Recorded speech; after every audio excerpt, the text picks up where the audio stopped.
आप सभी का संस्कृत हिताज चैनल में श्याम बैरवा की ओर से स्वागत है।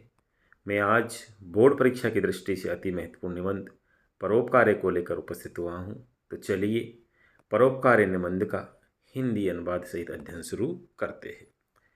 परेशान उपकारे परोपकार्य कथ्यते, अर्थात दूसरों का उपकार ही परोपकार कहा जाता है। स्वार्थम परित्यज्य अन्येषां कल्याणेच्छया किंचित क्रियते तत्परोपकार्य कथ्यते।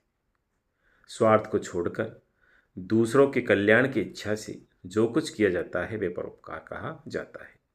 परोपकार्य मानवस्य एके उत्तम गुणे अस्ति, परोपकार मनुष्य का एक उत्तम गुण है। परोपकारेण जनेषु सुख शांति वृद्धि भवति, परोपकार के कारण ही लोगों की सुख शांति में वृद्धि होती है। परोपकारिणे जना परोपकारेण प्रसन्न भवन्ति, परोपकारी लोग परोपकार के कारण ही प्रसन्न होते हैं। परोपकारस्य भावना मानवेषु एवं देवेषु पशु पक्षी वृक्षादिषु अपि च भवति, परोपकार की भावना मनुष्यों और देवों में ही नहीं अपितु पशु पक्षी और वृक्ष आदियों में भी होती है।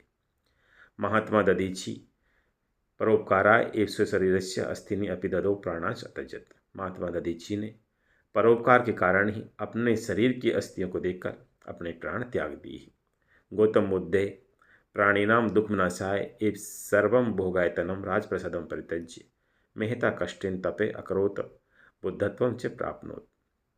गौतम बुद्ध ने प्राणियों के दुखों के विनाश के लिए ही अपने सभी भोगों को, घर को और राजमहलों को छोड़कर बड़े कष्ट के साथ तप किया और बुद्धत्व को प्राप्त किया। राष्ट्रपिता महात्मा गांधी राष्ट्रस्य स्वतंत्रतायै बहुवारं कारागारम असेवत एवर्णनीयानि कष्टानि च असहत, राष्ट्रपिता महात्मा गांधी ने भी राष्ट्र की स्वतंत्रता के लिए ही अनेक बार जेल गए और न वर्णन करने योग्य कष्टों को सहन किया। न केवलम मनुष्य अपितु प्रकृति अपि परोपकारे रता दृश्यते, केवल मनुष्य ही नहीं अपितु प्रकृति भी परोपकार में लीन दिखाई देती है। नद्य स्वमेव जलम न पिबंती, नदियाँ अपना पानी स्वयं नहीं पीती।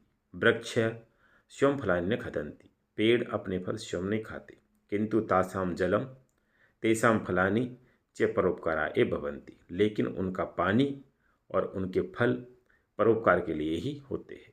उक्तम च, जैसा कि कहा भी गया है, परोपकाराय फलन्ति वृक्षा, परोपकाराय बहन्ति नद्ये, परोपकाराय दुहन्ति गावे, परोपकारार्थमिदं शरीरम, अर्थात वृक्ष परोपकार के लिए ही फल देते हैं, नदियाँ परोपकार के लिए ही बहती है, गाय परोपकार के लिए ही दूध देते हैं, और जो ये हमारा शरीर है ये भी परोपकार के लिए ही है। अतः अस्माभिः अपि सदा परोपकार करनी, इसलिए हमें भी हमेशा परोपकार ही करना चाहिए। परोपकार एवं परमम पुरुषार्थ है, परोपकार ही सबसे बड़ा पुरुषार्थ कहा गया है।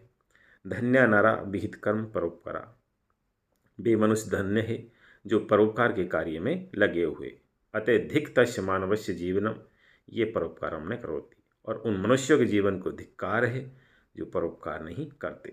पशवे मृत्यु परमपि स्वचर्म प्रार्थम उत्सर्जो उपकुर्वन्ति, पशुओं की मृत्यु के बाद भी उनकी चमड़ी दूसरों के उपकार के लिए ही काम आती है। परोपकार शून्यस्य दिक् मनुष्यस्य जीवितम जीवंतु पशवो येषां चर्माप अपि उपकरिष्यति, परोपकार से रहित या परोपकार नहीं करने वाले मनुष्य के जीवन को धिक्कार है, और ऐसे पशु धन्य हैं जिनका चमड़ा भी परोपकार के काम आता है। यदि आपको मेरी वीडियो पसंद आई हो तो संस्कृत हिताज चैनल को लाइक व सब्सक्राइब करें, जिससे आगे आने वाली वीडियो आप तक पहुंच सके। धन्यवाद।